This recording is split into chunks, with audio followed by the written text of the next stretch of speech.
Hi, ladies. Welcome back to Sparkle and Bloom, where I help women heal from toxic relationships and step into their God given purpose. Today, we are going to talk about standards and what sometimes ends up happening when you start implementing standards, especially in the beginning stages of that. I want to come on here to remind you to not feel discouraged, to not feel disheartened or feel like you're missing out when you start implementing your standards. They are there for a reason. And I hope that this video will be able to show you and explain to you why it's so important to have those standards and what they actually do. So first, I want to start off and share an analogy that came to mind one day. And I really do feel that this was God that placed it on my heart, because it just really put it into such a simple explanation of what standards actually do.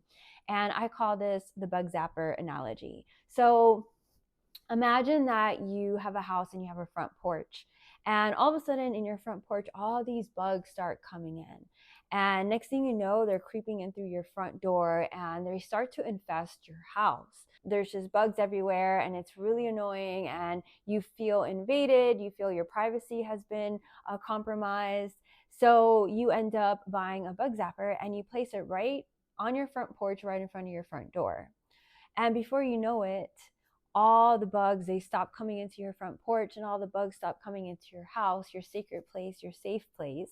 Essentially, that's what the bug zapper is. It's your standards. That's what it represents. Because without your standards, you're going to let in anybody into your life. You're going to let anybody walk over your boundaries and violate your boundaries. You're going to let anybody come in and either take advantage of you, mistreat you, or disrespect you. But with standards in place, those standards are going to prevent those people from coming into your life.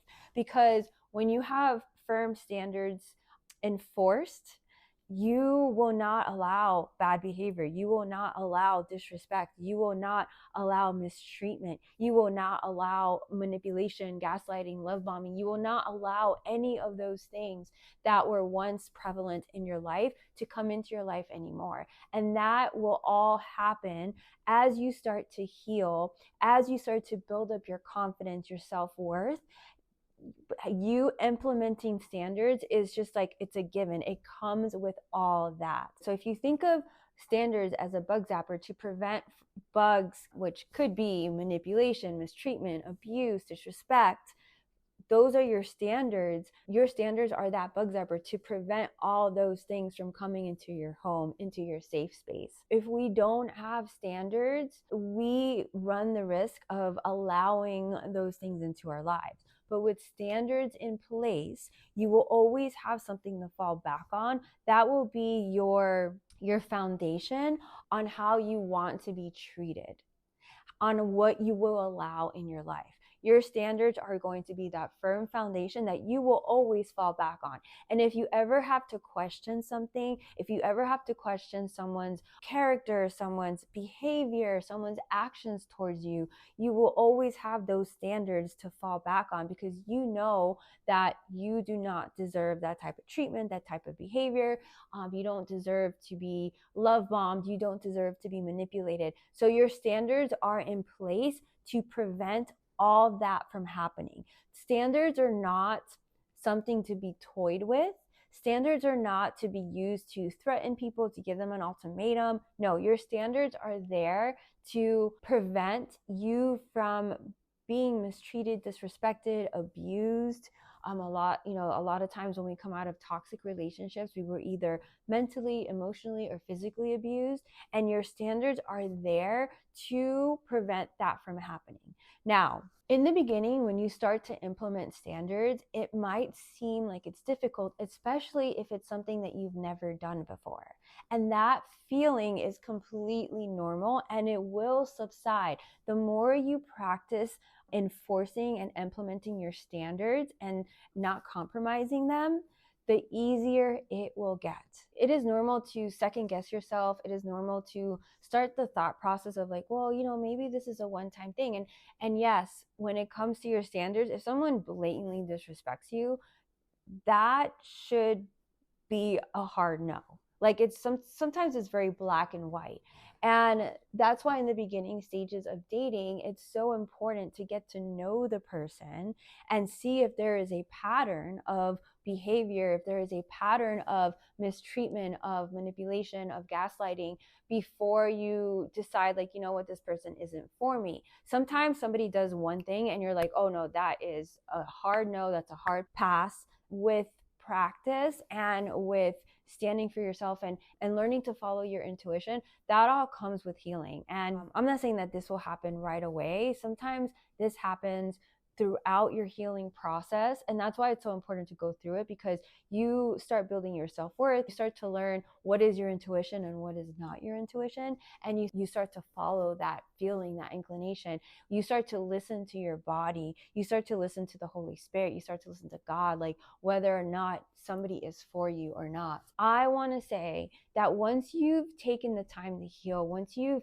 spent so much time and energy on your well-being, on your mental, emotional, and physical health, you will never want to compromise that for anybody. No matter how great they might be on paper, you will never want to compromise that for anybody, just for the sake of, oh, I don't want to be alone, or just for the sake of like, oh no, I really want to get married, I really want to have the house, the marriage, the kids, and everything. That is not worth it if you're being mentally, physically, or emotionally abused. None of that stuff is worth it if that's what comes with it. So just remember, your standards are in place to prevent that from happening. So after you start implementing your standards, sometimes the enemy will come in and try to make you think that you are missing out. You might literally hear it in your head, like, oh, you're going to miss out. He's a good guy. Like, there's going to be excuses and doubts and all these things being raised. But I just want to remind you that whatever is from God is never going to instill fear in you. It's never going to make you feel like you need to rush into something.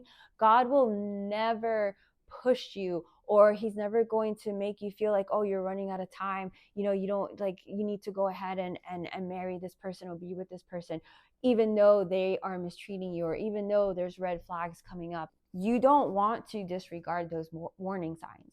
So the enemy is going to try to make you not look at the warning signs, and he's going to try to put you in a place of fear, so you act on that fear. God won't ever try to make you do something out of fear. He is the God of love. He is the God of peace. And whatever he comes to you with, it's always, just remember, it's always going to be from love, from peace. It's never going to be from worry, from anxiety, from rushing, from, oh, you don't have that much time left, or you need to do this now, or you're never going to meet somebody else like this person. That's coming from a place of fear. So when you start implementing your standards, and if you do hear that, just immediately double down on your prayer. Start declaring in the name of Jesus whatever it is that you need to do to rebuke the enemy in the name of Jesus, so that way you start focusing on God. We have control of our minds. 100%.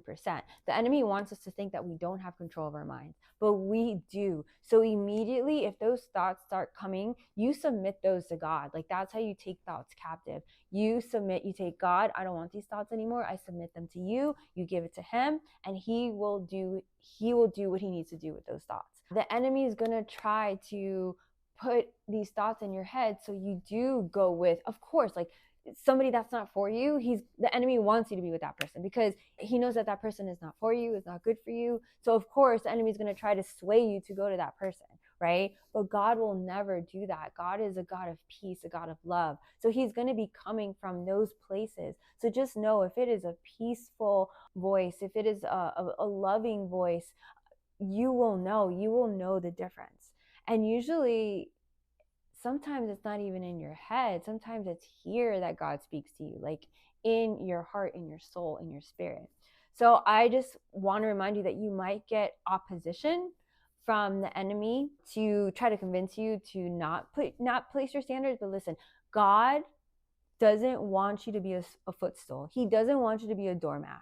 God doesn't want you to be walked over. He doesn't want you to be manipulated. He doesn't want you to be abused. He doesn't want you to be mistreated. God does not want those things for you. So just remember that your standards are there for a reason, and you work so hard for them. Like, you do not want anybody, let alone the enemy, to make you sacrifice your standards just for the sake of finding somebody, or the sake of marrying or getting your husband and the house and the kids and everything. No, that none of that stuff is worth it if you're in a toxic relationship. If you're starting to see signs of someone love bombing you, someone manipulating you, someone lying to you, you're not missing out on anything, because your person, the person that you are meant to be with, will not lie to you, will not manipulate you, will not gaslight you, and will definitely not love bomb you. They will not do any of those things, because they will want to get to know you in a genuine way. And they're not going to try to force you to fall in love with them. They're not going to try to force you to like them. And they're definitely not going to try to manipulate you, lie to you, gaslight you, or love bomb you. Like, none of that. The person that is for you will not do any of those things. So if you can think of it in this way, that person's not for you, so you're not missing out on anything. Because usually when a relationship, whether it's just like in the dating phases or the first or 2 months of like getting to know somebody, when that starts off with love bombing and gaslighting, that means that there's going to be some trauma bonding and possibly abuse in that relationship in the future. Usually love bombing and gaslighting, they're kind of like the preludes to all that. And if you're experiencing that already when you're starting to get to know someone and you're dating them, then those are huge warning signs for you to take heed and realize that that person is not for you. And something I want to reiterate that I've said in a previous video, don't give somebody the blueprint to your heart. Don't give them the blueprint of anything that they could possibly use against you, to try to manipulate you, to try to trick you into like falling for them. Don't give them the blueprint of what you expect in a person, like exact details. You can be very vague, very general. Like, for example, if a guy asks you like, oh, what are you looking for in a husband, or what are you looking for in a partner? You can be like, oh, I'm looking for someone to be chivalrous. I'm looking for a man who is thoughtful, who is kind. You don't have to tell them like, well, actually, my love language is gifts and words of affirmation. You don't, especially love languages. Please, for the love of God, do not share your love languages with someone that you are getting to know and are in the beginning stages of dating. It's called a love language, not a dating language, not a get to know you language. It is called a love language, and that's what you share with someone that you are already in a serious relationship with. Up until that point, they don't need to know that, because it's like when you share your love languages, you're giving somebody the key to your heart. And that's the last thing you want to do, especially if you want to prevent yourself from going into a toxic, abusive relationship. You don't want to give somebody that you barely know the keys to your heart. And that's what you're doing when you share your love language with somebody. Keep that private. That doesn't need to be shared until you're in a serious relationship with someone where you love them, where you really love them. And with time, the more you implement your standards, the easier it will get. And what ends up happening when you have your standards high, and don't ever let anybody talk you into lowering your standards. If you have like friends or families like, well, maybe you should lower your standards. No, you've come from a place where you did have low standards, and look what happened. So we're not doing that. We're not lowering our standards. When you have your standards high, those bugs won't even come near you anymore. They're going to look at you and immediately sense, oh no, she's got high standards. I'm not even going to mess with her. And trust me, you don't want people in your life that are going to overstep your boundaries, that they don't care about your standards, that they don't care about your values. Those people, you don't want those people in your life. You want people that will respect your standards, will respect your values, respect your boundaries. You don't want someone that's going to try to trick you, that's going to try to manipulate you, that's going to try to gaslight you. You don't want any of that, and you are not missing out. And if the enemy is trying to make you think that you are missing out on any of that, you double down on prayer. You come from a place of authority because the battle has already been won and the enemy has lost, and you double down on prayer and you start declaring in the name of Jesus that you have the authority in Christ and you have control of your mind and you know what you deserve, and you know that God has somebody for you that will treat you the way you deserve to be treated. And you don't need to lower your standards for any of those bugs. Being in a toxic relationship, you compromised your standards, you compromised your self-worth, you compromise your whole being when you were in a toxic, abusive relationship. And we are not going to do that anymore. That's not going to happen, not on our watch. So you get to stand firm and you get to say confidently, like, no, I know my worth and I know where I stand, and I'm not going to lower those standards because there is somebody out there for me that will respect me, that will treat me the way I deserve. And that's all you got to say. And sometimes a simple no is suffice. Like, nope, I'm not going to. Don't lose hope when you start implementing your standards. It may seem a little difficult and sometimes it can seem discouraging, but you change that train of thought. Remember, anything that you want to change in your life is going to take time, effort, and energy and repetition, right? So the more that you do it, the more that you practice implementing your standards, the easier it will get to the point where it just becomes second nature and you don't even have to question or second guess yourself. It's just like if you wanted to go run a 10K. You're not going to wake up tomorrow morning without any practice, without any physical training to do that, right? You're going to prepare for that. You're going to do repetitions. You're going to practice and start working out and start running more to build up your stamina so you will be able to run that 10K. This is the same thing. The same applies. In the beginning, it might seem like a little difficult and like you're second guessing yourself and you're wondering like, oh, well, am I missing out? No, you're not missing out. If somebody is gaslighting you, you are not missing out. Trust me on that. If somebody is love bombing you, you are not missing out. You don't want that kind of love. That is not love. It may be called love bombing, but there's no love in it whatsoever. It is obsession, manipulation, toxicity. I kind of wish we would change the name of it, to be quite honest, but it is what it is. It's not love. You're not missing out. That person is not for you. Your person will not try to manipulate you. Gaslighting, love bombing, trauma bonding are all forms of manipulation. And a lot of them lead to abuse, whether it's mental, emotional, or physical, unfortunately. So just remember, those things are preludes to something worse. If someone is doing that to you in the beginning stages of dating them, you have the power not to allow them into your life anymore. And you do that with your standards. So I love you, ladies. I hope you have an amazing, beautiful day. I am so excited for you. I'm so excited for you to implement your standards. I'm so excited for you to stand for your worth, to stand for who you are and what you deserve. Don't ever back down from that. You know your worth. God, you are made in the image of God, and He is so proud of you for stepping into your purpose, the purpose that He has for you.